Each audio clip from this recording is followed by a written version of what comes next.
പ്രിയമുള്ളവരെ, ഈ മറുനാടൻ ടിവിയുടെ ഒരു ന്യൂസ് ഇപ്പോൾ ശ്രദ്ധയിൽപ്പെട്ടതാണ്. അതൊന്ന് ശ്രദ്ധിക്കുക. ഇല്ലാത്ത കോഴ്സുകൾ നടത്തി വിദ്യാർത്ഥികൾക്ക് സർട്ടിഫിക്കറ്റുകൾ നൽകിയിരുന്ന സ്ഥാപനത്തിന്റെ ഉടമ പോലീസ് ചോദ്യം ചെയ്യാൻ വിളിപ്പിച്ചതിനെ തുടർന്ന് ജീവനൊടുക്കി. കൊല്ലം കോളേജ് ജംഗ്ഷനിൽ ഇന്ത്യൻ ഇൻസ്റ്റിറ്റ്യൂട്ട് ഓഫ് പാരാമെഡിക്കൽസ് എന്ന സ്ഥാപനം നടത്തുന്ന അമൽ ശങ്കറാണ് മരിച്ചത്.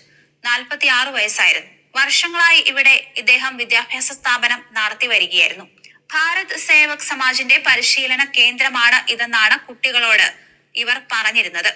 ലാബ് ടെക്നീഷ്യൻ, ഡയാലിസിസ് ടെക്നീഷ്യൻ തുടങ്ങിയ കോഴ്സുകളാണ് പ്രധാനമായും സ്ഥാപനത്തിൽ നടത്തിയിരുന്നത്.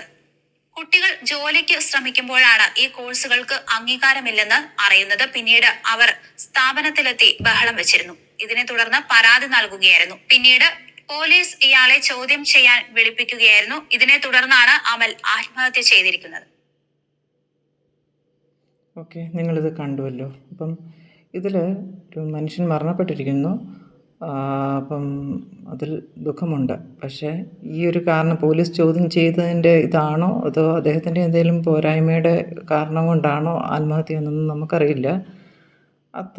ആ വിഷയത്തിലേക്ക് ഞാൻ കിടക്കുന്നില്ല. പക്ഷേ ഞാൻ ഈ ഒരു ന്യൂസ് ഒന്നുകൂടെ എൻ്റെ ഇതിലൂടെ ഒന്ന് ചെയ്തതിനൊരു കാരണമുണ്ട്. അതായത് കുഞ്ഞുങ്ങളെ പഠിപ്പിക്കാൻ ഒരുപാട് സ്ഥാപനങ്ങളുണ്ടെന്ന്, പല രീതിയിലും പല സെൻറ്റേഴ്സും ഉണ്ട്. പക്ഷേ കുഞ്ഞുങ്ങൾക്ക് ജോലി കൊടുക്കാനുള്ള ആൾക്കാർ കുറവാണ്. പഠിപ്പിക്കാൻ ഒരുപാട് ആൾക്കാരുണ്ട്. നല്ലൊരു ജോലി കിട്ടാൻ പ്രയാസമാണ്. അപ്പോൾ കാശ് മുടക്കി അവനവൻ്റെ മക്കളെ ഇതുപോലുള്ള ഓരോ സ്ഥാപനങ്ങൾ കൊണ്ട് ചേർക്കുന്നതിന് മുന്നേ നിങ്ങൾക്കറിയില്ല എങ്കിലും കൊള്ളാം, അറിയാവുന്ന ആരോടെങ്കിലും കാര്യങ്ങൾ വ്യക്തമായിട്ട് അന്വേഷിച്ചിട്ട് മക്കളെ ഓരോ സ്ഥലങ്ങളിൽ കൊണ്ട് ചേർക്കുക. വെറുതെ കിട്ടിയ കാശാണെങ്കിൽ കൊണ്ട് കളയുന്നതുകൊണ്ട് കുഴപ്പമില്ല. അല്ലാതെ നിങ്ങൾ കഷ്ടപ്പെട്ട് അധ്വാനിച്ചുണ്ടാക്കുന്ന കാശാണെങ്കിൽ ഇങ്ങനെ വല്ലവർക്കും തിന്നാൻ കൊടുക്കേണ്ട കാര്യമില്ലല്ലോ. ഓക്കെ, അതൊന്ന് സൂചിപ്പിക്കാനായിട്ട് ഇങ്ങനൊരു വാർത്ത എടുത്ത് കാണിച്ചു എന്നേ ഉള്ളൂ. Thank you.